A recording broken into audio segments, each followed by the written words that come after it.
This is a yellow label CPC4, which is a revision 2. At ERD, we have repaired thousands of CPC4s, and this is one of the many versions.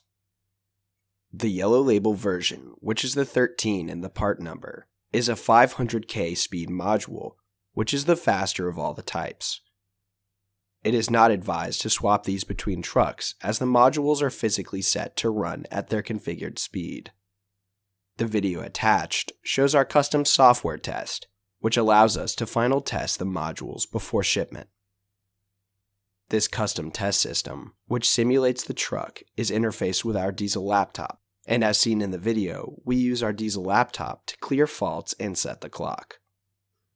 Also shown in the video is the instrument panel, which allows us to verify the accelerator commands we are generating with the simulator are being read properly by the CPC4.